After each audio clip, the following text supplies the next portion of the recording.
All right, so we are finishing 2.6/2.7, and we are going to be graphing.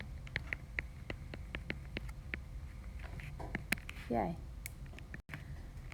So here is our strategies for graphing a rational function. So we want to find everything that we did yesterday. So the y-intercept, x-intercepts, our vertical asymptotes, horizontal asymptotes. If there's no horizontal asymptotes, we have to check for slant asymptotes. And then we want to plot at least 1 point between and beyond each x-intercept and vertical asymptote. Where is this? Oh, is this not attached to? How do I find an x-intercept? Set the numerator equal to 0. So 5x equals 0. So my x-intercept is what point? 0, 0, because x equals 0. So right there. How do I find a y-intercept? Plug in 0 for x. So I have 5 times 0 over 0 minus 2. 5 times 0 is 0. If 0 is on the top, your whole thing's 0. So my y-intercept is what? 0, 0. Same point. Now let's find our vertical asymptotes. How do I find a vertical asymptote? Set the bottom equal to 0. So I have x minus 2 equals 0. So x is equal to 2. So that's going to be a vertical line through 2.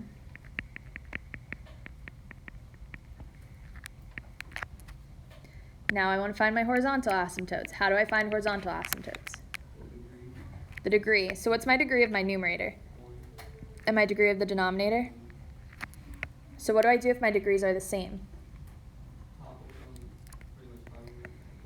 I look at the coefficient. So this would be 5 over 1. So it's just 5? Y equals 5. So I'm going to put my horizontal asymptote through 5.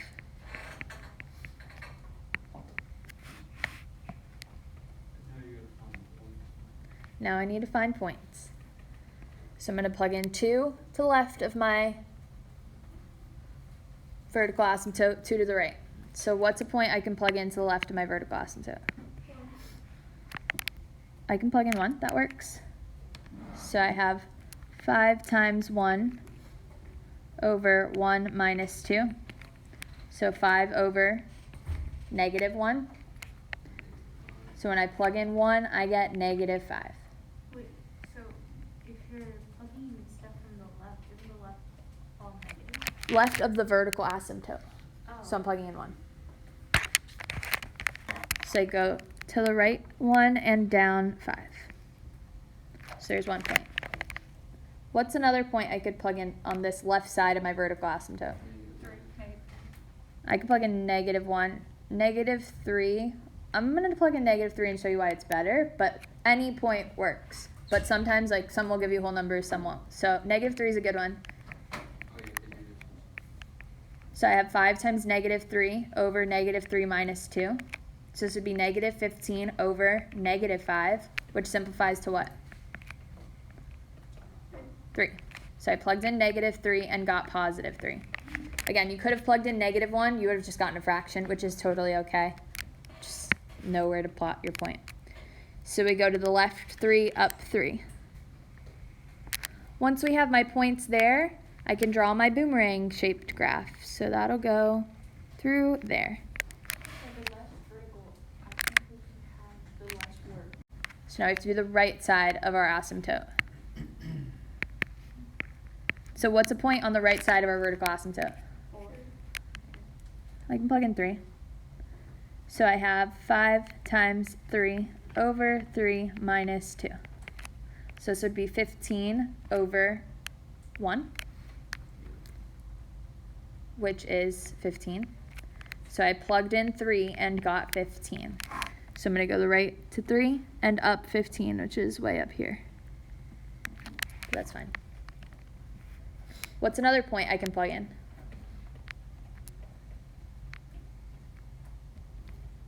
Anything to the right of our vertical asymptote. 4. So plug in 4. I have 5 times 4 over 4 minus 2. 5 times 4 is 20. over 2, which would be 10. So I plugged in 4 and got 10. So I'm going to go to the right 4 and up 10, which is up here. So I can see that my graph is going to be above the horizontal asymptote, so I'm going to boomerang my graph into that corner. So as you go out to infinity, for all of these types of graphs, as you go out to infinity, your graph is going to get closer and closer to the horizontal asymptote, to any asymptote. As you go towards this asymptote, your graph gets closer and closer to the asymptote, but going to negative infinity. Here, your graph gets closer and closer to the asymptote, going to infinity. Here, again, going to infinity, your graph gets closer and closer. That's why your graph boomerangs in that corner, because as you go to infinity, your graph gets closer to those asymptotes. So what would our domain here be? Negative infinity to 2 and 2 to infinity. All right, so looking at example 5. First thing we want to do is find our x and y intercepts. How do I find an x-intercept? Set y equal to 0.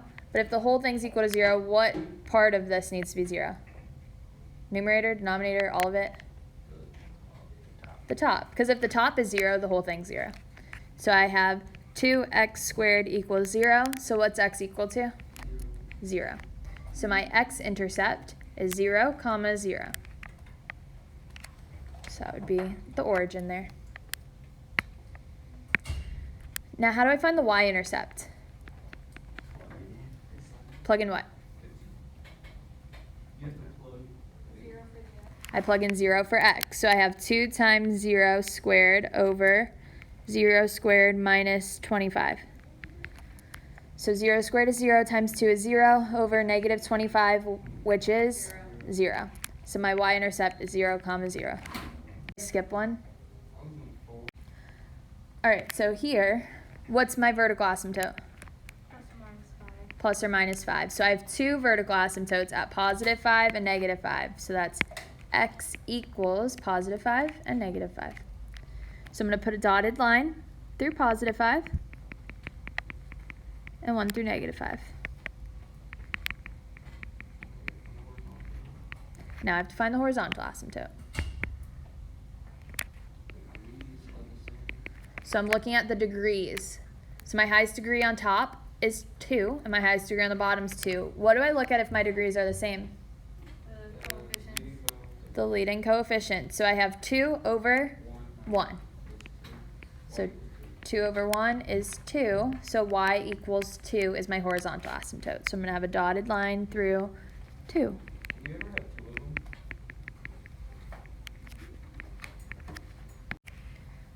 All right, so now we have all of our asymptotes, our intercepts. Will I have a slant asymptote here?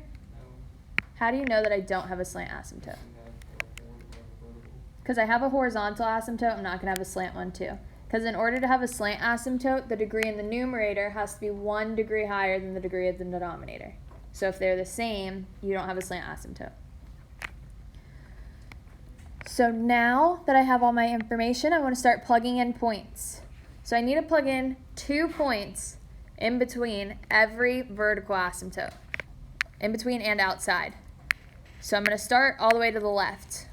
What's a number on the x-axis that I can plug in to the left of negative 5? What? Negative 6. So I'm going to plug in negative 6 for x. I'm plugging it into my original equation up here. So I have 2 times negative 6 squared over negative 6 minus 25.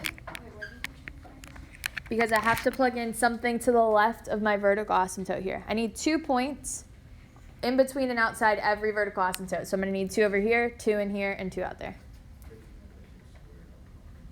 Yeah, thanks. Any 2 points. So pick 2. So we have 2 times negative 6 squared, which would be 36 times 2, so 72, over 36 minus 25, which is 11. So 72 over 11, which would be what? 6 point something. We can just say 6-ish. If you want to make it a mixed number, you can, but as long as you know it's going to be in between 6 and 7 somewhere. So I plugged in -6. So go to the left, -6, up 6. So it'll be up here. Now I need to plug in something else to the left of that vertical asymptote. So what's another number I could plug in? -7. So I'm going to plug in -7 for x. So I have 2 times -7 squared over -7 squared minus 25. -7 squared is 49. 49 times 2, 98. Then I have 49 minus 25 on the bottom, 24. So 24 goes into 98 how many times? 3-ish. So I could just say 3-ish, 3 point something. So I'm going to go to the left to -7, up 3-ish. It'll be like 3.9. It's close to 4, but your points don't have to be exact as long as you're like close-ish. Because as long as you're not below this horizontal asymptote, you have the right idea. So got to be close-ish. Once we have 2 points, we can put our graph. So our graphs for all of these are always going to be that boomerang type of shape. So it's going to hug the corner and be that boomerang shape. So for our rational graphs, just as an example on the side over here, these are my 2 asymptotes. My graph is either going to be in here and hug the corner, or in here and hug the corner, or it could be in here and in here, but it'll never be here and here, because, is this a function? No, because if I did the vertical line test, it touches at 2 points, so this would be not a function. So you're never going to have a graph right on top of each other. So you're going to have that boomerang shape, but you're not going to have one on top of the other one, because it has to be a function. So now we can go to the right side of our graph. We'll go to the middle last, but let's look at the right. So I need something to the right side of my vertical asymptote. So let's plug in 6. So I have 6 squared times 2. Yes. 6 squared minus 25. So this would be 72 over 11, which is 6-ish. So I plugged in 6 and got 6-ish. So I'm going to go the right 6, up a little bit more than 6.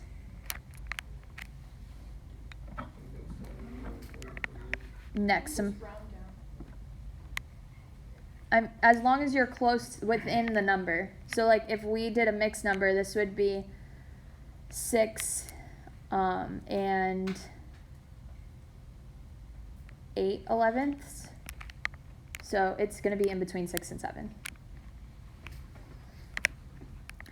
So let's plug in 7. So I have 2 times 7 squared over 7 squared minus 25. So this would be 98 over 24. No, yeah, 24. Yeah. Which is 3-ish. So I plugged in 7 and got 3 point something. So I go the right 7, up 3-ish. Once I have my 2 points, I know my graph's going to boomerang in this corner over here. Now I need to go to the middle. So I have to plug in something on the left of my intercept and something on the right of my intercept. So what's something in between my vertical asymptote and my y-intercept here? -3. It doesn't have to be right in between. You can plug in anything in there. But let's plug in -3. So 2 times -3 squared over -3 squared minus 25. So this would be 18 over 9 minus 25, which -16. So this would be -1-ish. So I plugged in -3 and got -1-ish. Careful with your signs, because that'll make a big difference. So I'm going to go left to -3, down 1-ish. Now I need to plug something in between my y-intercept and my vertical asymptote on the right. Bless you. So what number should I plug in? 4.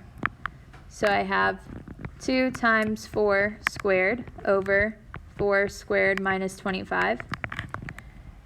This would be 4 squared is 16 times 2, so 32 over 16 minus 25, which is -9.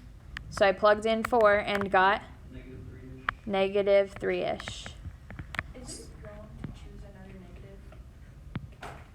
Un- Instead of 4? You want to choose something in between here and something in between here. So if I already picked -3, I don't want to plug in another negative, because that's not going to tell me what my graph is going to do over here. So I go to the right 4 and down 3-ish. So here I'm going to have some type of parabola shape in the middle there. How do you set the parabola? Because my graph is only going to touch the x-axis at this point. So it's going to have to go through this point, touch here, and go through this point. But it's not going to go through here because it's not going to come back. We only touch the x-intercept at this point. So you just got to connect the dots, but be careful that you're not crossing the x-intercept more than your x-intercepts.